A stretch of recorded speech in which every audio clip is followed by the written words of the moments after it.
and he got lonely. He needed to create another entity, but there was nothing else to create of. So he knew he had to create of himself. So what he did was he twirled himself clockwise until he formed himself into a blue ball. And then he cut his blood veins, and then he started to create the earth from Jimaka, and his blood was blue, and it filled up the oceans, the rivers, and the streams, and the creeks. So therefore we know water is sacred because it's Tukashla Ian's blood, and therefore we should all know water of life. We all need water, very sacred water. And it's also our first medicine water. It's our first food. Okay, Tukashla Ian. Cardinal value of Lakota Nation is generosity.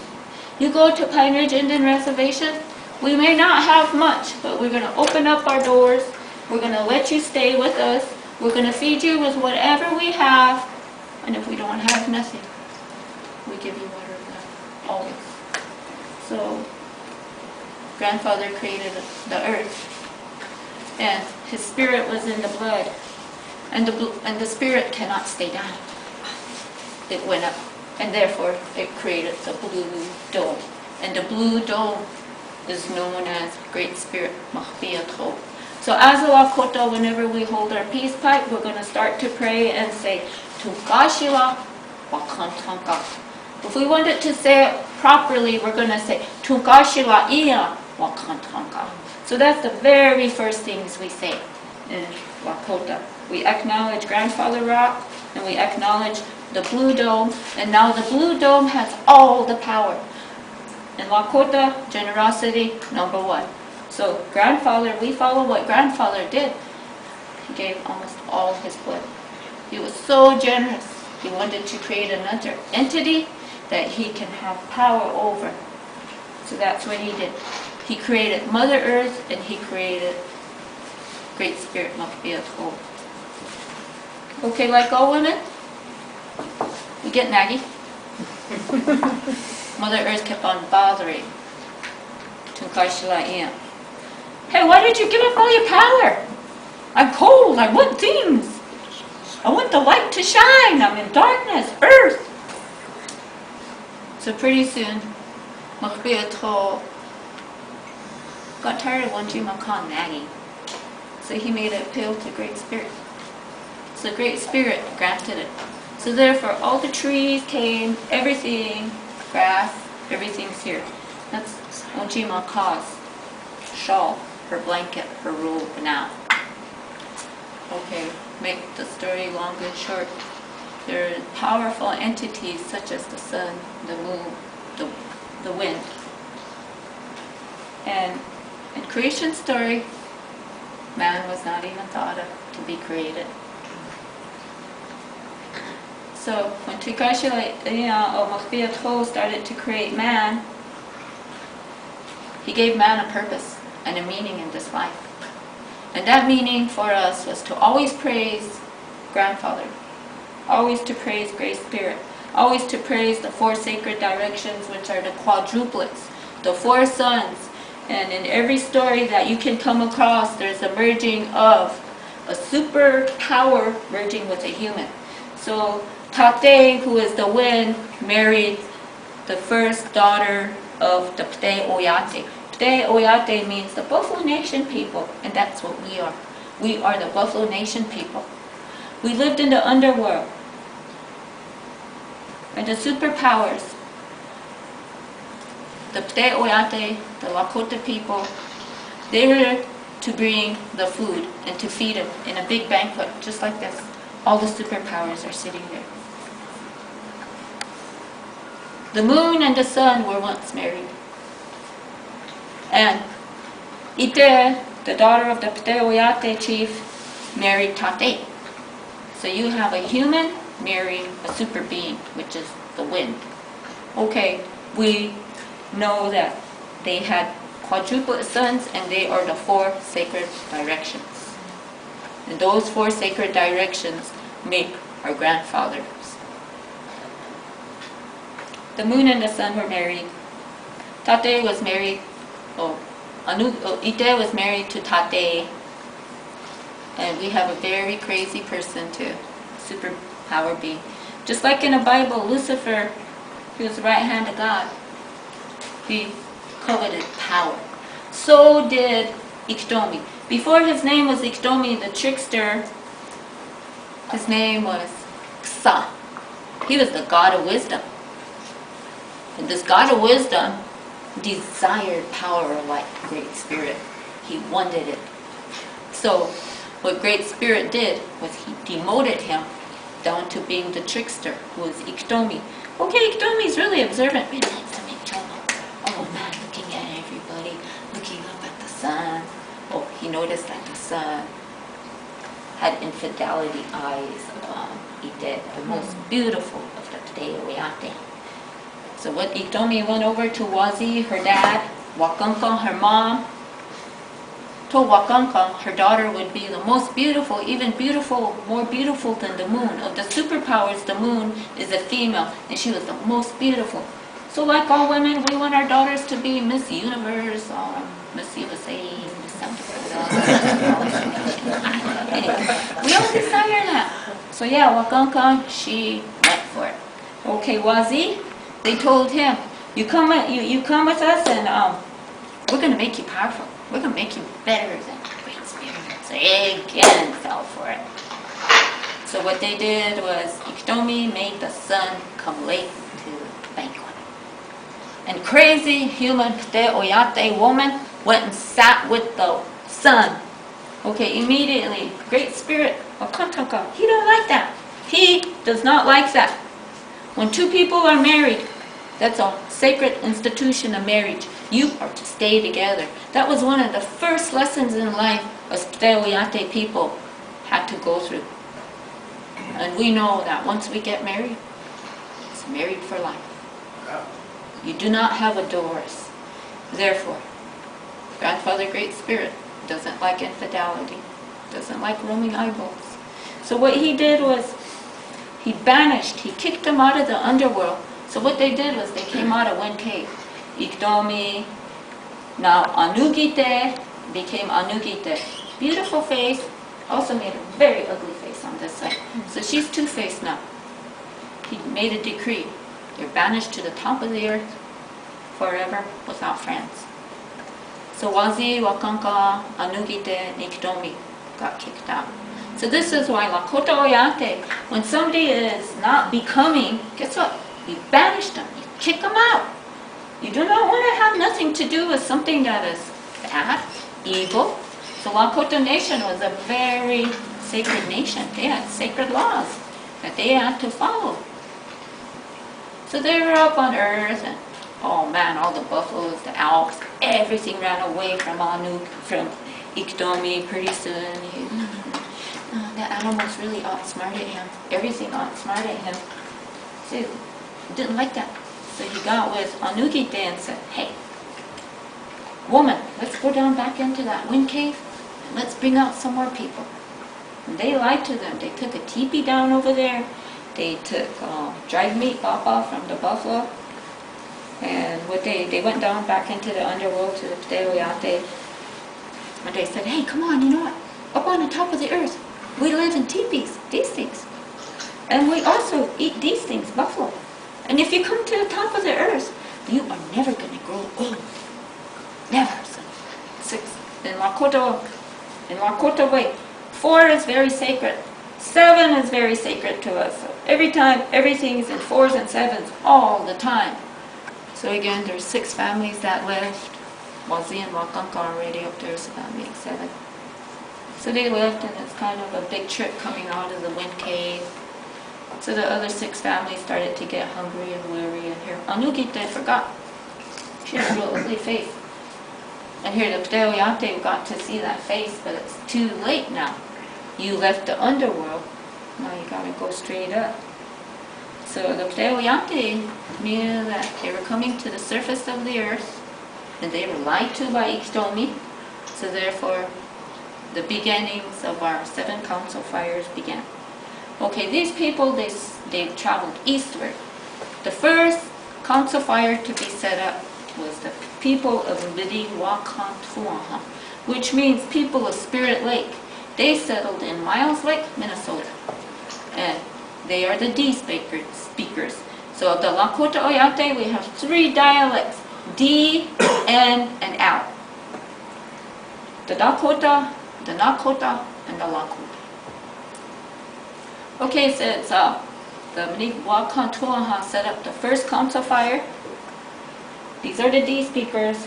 Some more D speakers came up, and then the end of the horn of the teepees, the 2 ends are the N speakers. They're Ihunktuans and the Ihunktuanas. They sit there at the horn. Those are our D speakers. Last but not least, my nation comes in, the Lakota Oyate. They are one council fire. It's a confederation of 7 council fires that make the Great Sioux Nation great. Because we have a very large land base and a big hunting territory. As any nation, any country, you're going to protect your land. So everybody had the responsibility to protect this huge land base of ours.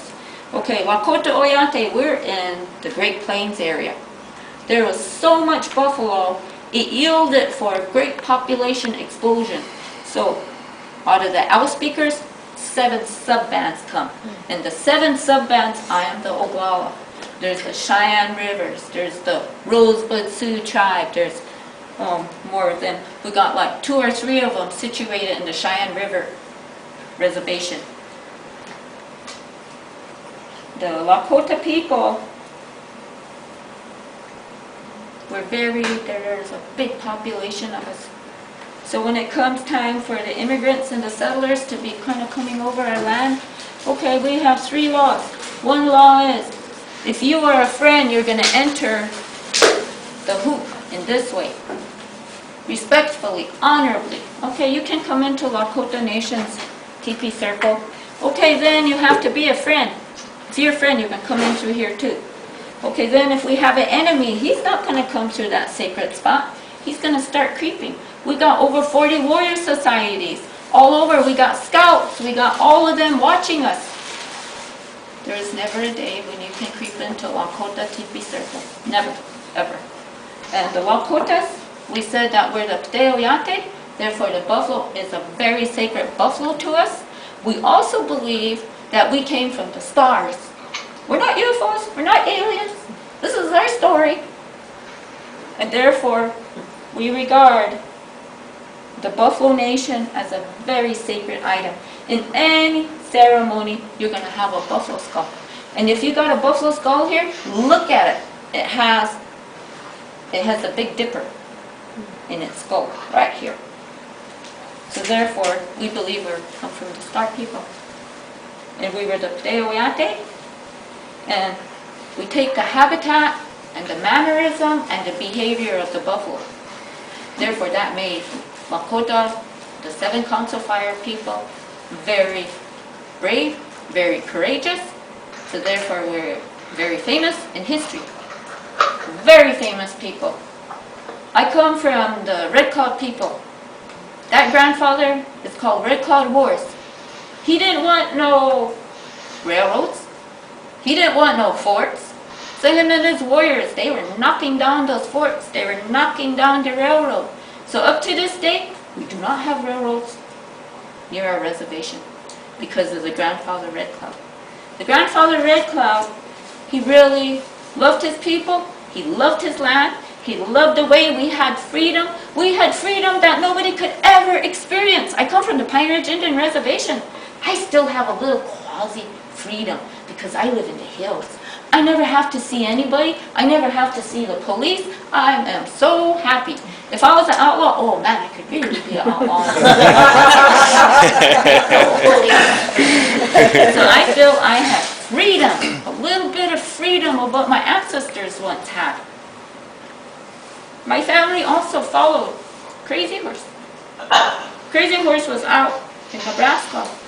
He had followers. Crazy Horse was the ultimate freedom fighter. There was no way Crazy Horse was going to succumb to the starvation policy and come into the reservation like Red Cloud and all those other guys. Okay, my mom always says, coming from the east, to the westward. I come from Oglala. She said the East people were the first ones to settle down. So then they got their land. They got their land. And last but not least is Oglala. I feel that because of coming from Oglala, we got warrior spirit because we had to be rounded up. My mom said one of her bad heart bull grandpas went out there and told the bad heart bulls, hey, you got to get back over here. Because you know, over there you're going to starve. And the cavalry, there's too many of them. They're going to kill you. So the bad heart bulls had to come in. I have land at the very western end. So my mom always says, us Oglala people, we love freedom. It was hard to bring us back. We were the last ones of Crazy Horse started to come in. Because what happened with Crazy Horse got killed. Fort Robinson, their leader was killed. Okay, then my family merged up with the Sitting Bull. Sitting Bull was taking off to Canada. My father's family took off with him. My father's grandmother was born in Canada. They lived up there for like 20 years. Something happened. I don't know that part, why they started coming back down. So they came back to Oglala. They left some of their relatives at Standing Rock. I inherit land from a man named Robert Clown. And my land is on the meridian of the Black Hills. People don't believe that, so I have to show my land papers to everybody. Hey, I got a touch of the Black Hills because my family took off a Sitting Bull. My family dropped off some of the relatives in North Dakota, the Standing Rock Indian Reservation. I have land in Standing Rock. I have a story to tell. So I'm very happy for my family. Genetically, I feel that's why I'm the way I am. I come from the Tokala Warrior Society. There are over 40 warrior societies. The Tokala Warrior Societies are like the kamikazes. They're the forefronts. Whenever we're going into battle, you're going to have your Tokalas going first. Sitting Bull, Crazy Horse, they're all in the Tokala Warrior Society. These warrior societies, why we were so strong nation was because we had many societies. If you had good action, good characteristics, good behavior, warrior society will come and ask you to join. So the only people that made all the warrior societies are Crazy Horse and Sitting Bull. They belong to it. And for unity, all of these are like the Legion clubs, the Lions clubs, like the White Man World. They are all brothers. They're going to protect each other. Okay, Tokala, if he wants to, he's going to set himself down. He's going to anchor himself down. He is not going to leave that area. He's going to keep on fighting all the enemies. And his brothers, comrades in the Tokala Warrior Society are going to be around him because they don't want their brother, their friend to die. So they're warding off. They're fighting. This man that anchored himself down survives it, gets an eagle feather for his bravery. So our chiefs, when they wear a war bonnet, that's a sign of bravery for every time they fought the enemy. I'm very proud to say that I come from the Tokala Warrior Society.